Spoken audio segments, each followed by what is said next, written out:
setting is Brisbane, March of 2014. It's late, the streets are quiet, but not empty.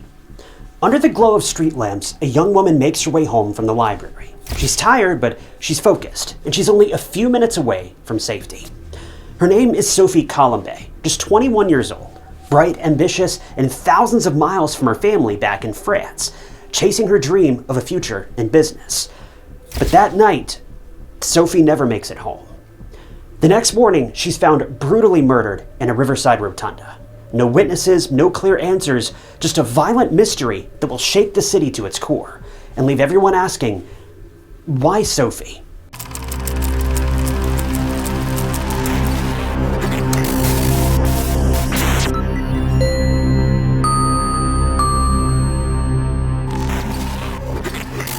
Welcome to True Crime Stories. If you're new here, I'm your host, Ty Knotts, and I post new true crime documentaries every single week.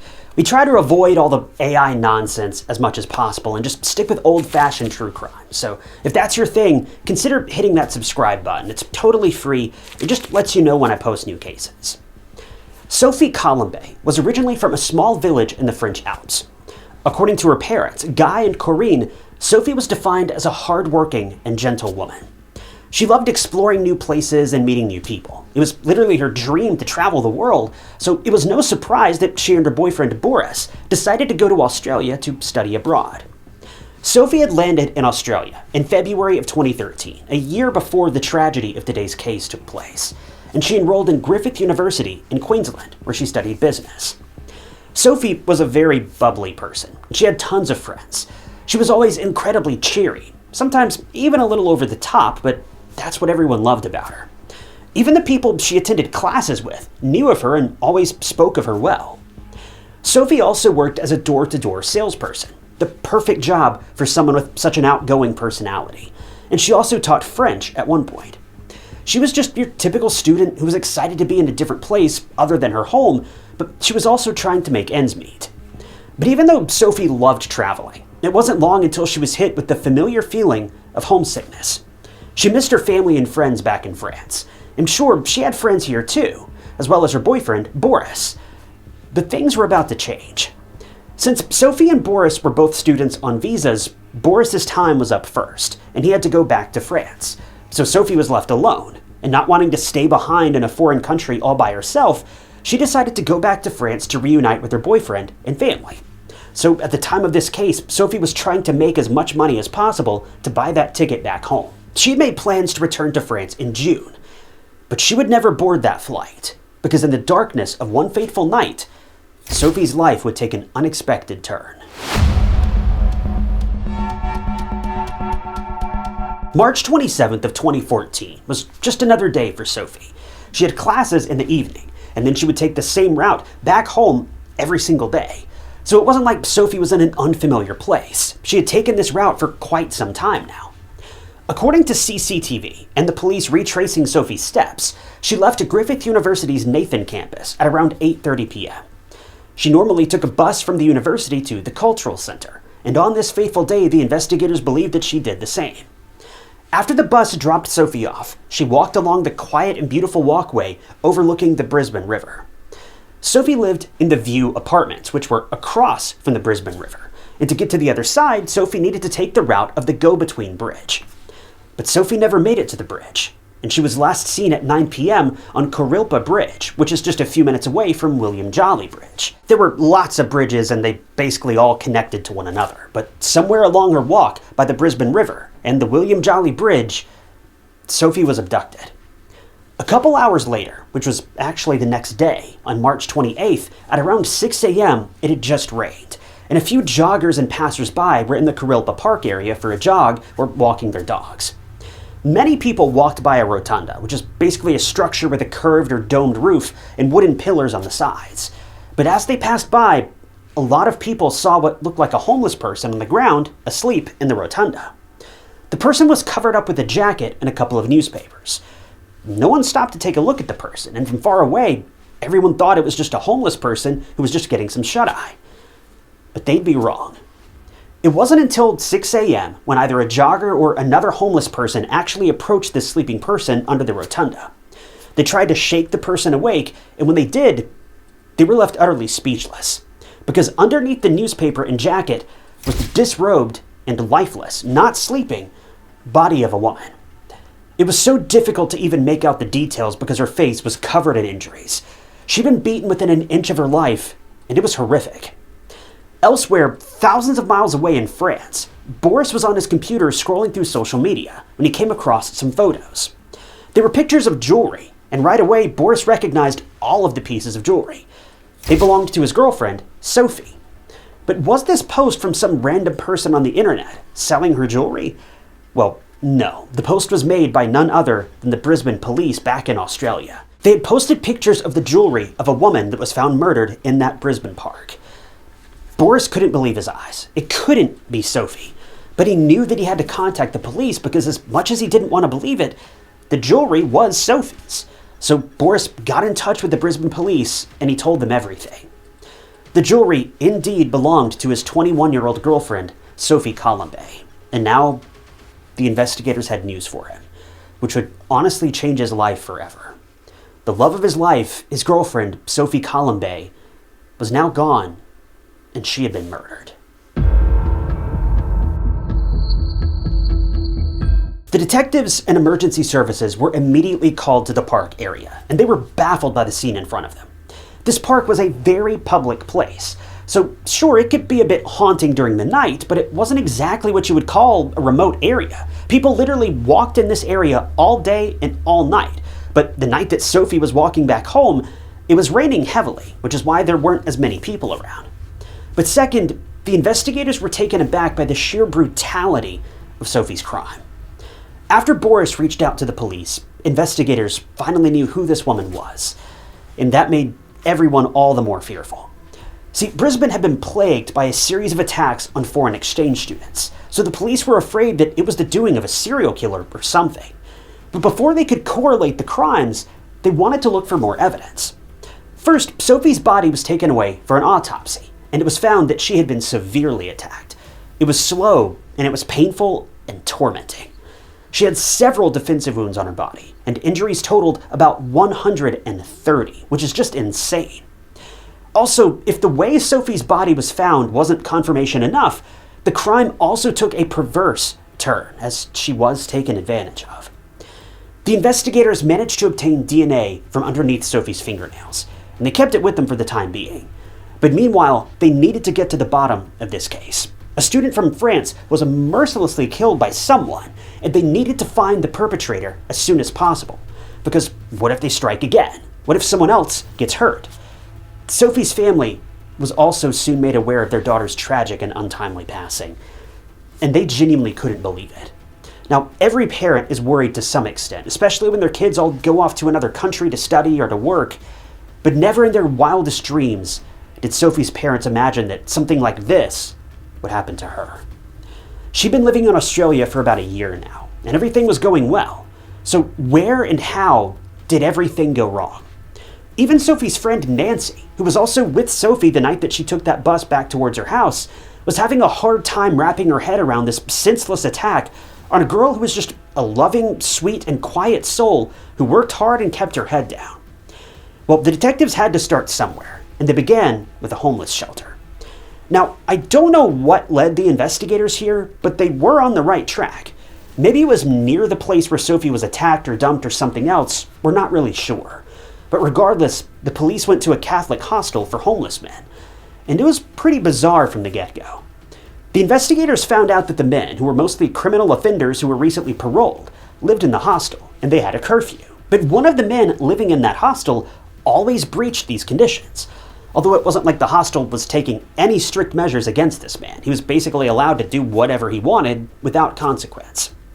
The detectives were immediately on high alert when they heard this detail. And call it an investigator's instinct or a sixth sense, they just knew that there was something fishy about this particular guy. His name was Benjamin James Millward, and he was originally from Ipswich, Queensland. After scouring through hours of CCTV footage of the same day when Sophie was last seen, and the same area in which she was seen in, the investigators finally had a lead. They saw a similar face in the footage, lighting a cigarette and walking nonchalantly in the same place as Sophie. We don't know a lot about Benjamin. But all you really need to know is that he was no stranger to prison or crime, for that matter. He'd been arrested multiple times for violent crimes and burglary. And on top of that, he was also involved in illegal substance trade. And he was just a bad seed in the community. He would start brawls out of nowhere, he was perverted, he was a creep, and prison was the only appropriate place for a menacing man like Benjamin. Well, the police wanted to get their hands on this guy, so they started their search. They looked at CCTV footage, figured out where Benjamin was going. In 2 weeks after Sophie's murder and her body being found, Benjamin was finally arrested in New South Wales, where he had just applied for a job at an agency. No sooner than they arrested him, officers received a DNA sample so that they could compare it to the DNA found on Sophie's body. But this was easier said than done, because these types of things, they take time. So with that, officers could do nothing but wait. When Benjamin was in custody, the detectives grilled him with questions. But the one burning question they had, more than anything else, was, does this DNA match what was found on Sophie? Well, soon enough, they had their answer. Yes, the DNA was a match. So, although it was now proven that Benjamin was there when Sophie was attacked, and that he was likely the attacker, the investigators still wanted to get all the details from this man himself. But Benjamin ran into a problem. He told the police he couldn't remember much of the attack. And why? Well, because he was high out of his mind. It turns out that when Benjamin attacked Sophie, he was under the influence. And so much so that from the sounds of it, this guy couldn't even see straight. This was honestly so baffling for the police. They knew that Benjamin wasn't a model citizen by a long shot. But to escalate from burglary to a serious, violent, and perverse crime that led to murder was just a lot for anyone to take in. So the investigators decided to backtrack and ask Benjamin what he'd been doing that night when Sophie was attacked. And also, where on earth did he get his hands on the illegal substances?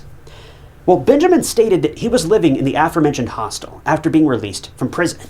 And it was actually another person in that hostel who gave Benjamin the goods.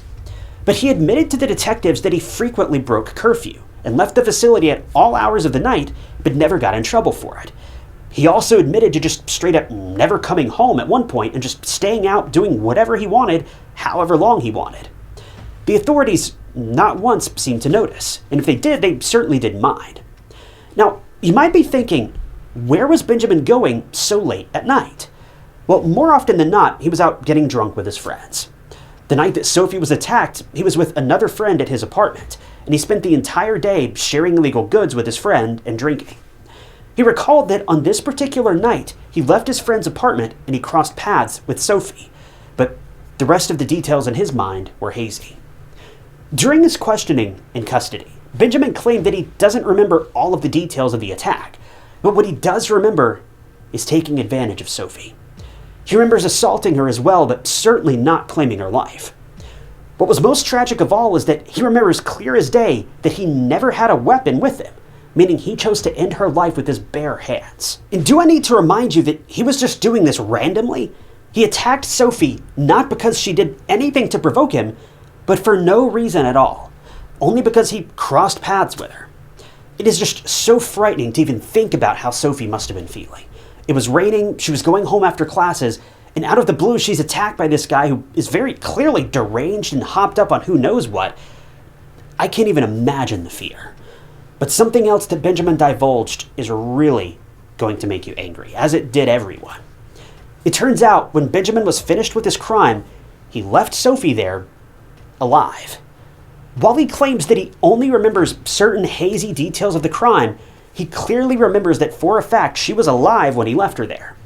He admitted that he snapped out of it and realized what he had done, and he tried to soothe Sophie, and he told her that he was going to go get some help, but he never did. And somehow, this just makes everything much worse. I don't know what was going through this guy's mind, but clearly, he didn't get her help. He just covered Sophie's body with his jacket and a couple of newspapers that he found nearby, and ran off with her phone, her clothes, and her other belongings. He never had any intention of getting Sophie help, obviously, or he would have left her with her phone. So why he told her this, it must have been his twisted idea of some sort of cruel joke. If you remember, people literally saw Sophie lying on the ground, covered in a jacket, in newspapers. It's believed that Sophie was still alive at that time. And if only someone could have checked on her earlier, maybe she could have survived, but no one did. People passed by a barely alive Sophie and thought that she was just a homeless person sleeping under the rotunda. She clearly wasn't. She needed help. It's believed that sometime between the people who passed by Sophie and a concerned jogger or homeless person checking on her, well, during that time is when she passed away due to her injuries. But let me be clear, I don't blame the passersby. Seeing a homeless person passed out like this, it was a common occurrence. I truly don't believe anyone who passed her by had any idea that she was in need of help. They just thought it was yet another homeless person sleeping off a hangover or something, and that they'd load up and leave soon enough. But that doesn't change how utterly tragic it is that even if one person had stopped to check on her, she'd likely still be here. When people finally saw the news of Sophie being found murdered under the rotunda in the park, some of the people watching this terrible incident on TV were the very ones who passed by her and went on their way. The guilt and trauma that they likely felt after hearing this news, it was probably unbearable. At so many points, Sophie's life could have been spared, but it wasn't.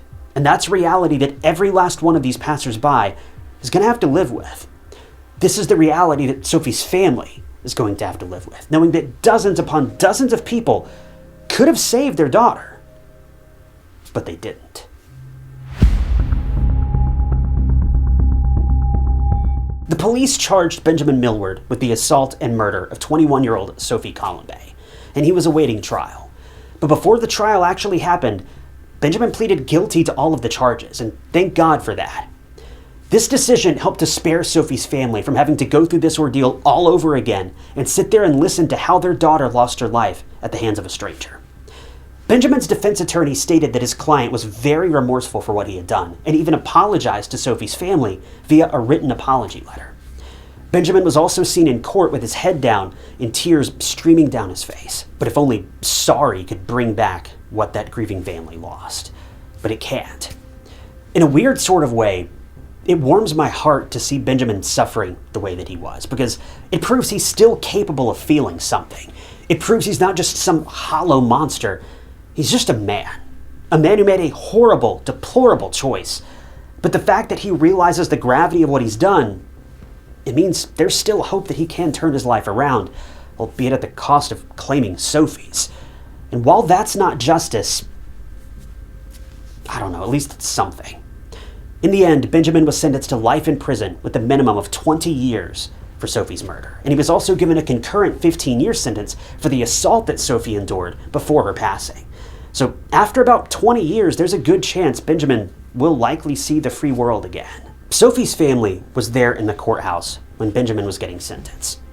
It was such a bittersweet moment for the family. They got justice for their daughter, but at the cost of her life. Justice Anne Lyons, who sentenced Benjamin, gave her remarks on the case, and she stated, quote, "You attacked a defenseless woman. You showed her no respect. You treated her appallingly and then left her. You abandoned a severely injured woman." But what's truly haunting about this crime, and the court hearing in particular, is that according to Judge Lyons, the place where Sophie was found was mere feet away from the courthouse building. In fact, the judge said she could see the place where Sophie was found from the window near the court stand. This judge, while this case was playing out, could literally look out the window and see the scene of the crime. Sophie was the youngest of 3 siblings, and she left her family behind in France to pursue dreams of traveling the world and studying. But all of it came crashing down when she was attacked by a stranger, a violent, perverted stranger who just wanted to hurt someone. Sophie was laid to rest in her hometown in southeastern France. So, in a way, Sophie did eventually make it back home, as she had planned, just not how anyone had hoped. Sophie was not in the wrong place at the wrong time. She was just going home. This is something she did every day for the past year. She belonged here. So if anyone was in the wrong place at the wrong time, it was Benjamin. But the point still remains, we can never know when tragedy is going to sneak up on us and change our lives forever. 1 Peter 5:8 describes darkness like this as prowling around us like a roaring lion, seeking for someone to devour. While we may all believe that these sinister thoughts, these dark desires, they don't affect us. Well, that's not the real problem. We ourselves may feel like we're somewhat impenetrable to these savage thoughts that Benjamin had, but that doesn't mean that the people around us are. If temptation or wickedness or whatever you want to call it can't get a hold of us, it'll just go to the next nearest victim. The people around us. We are never safe.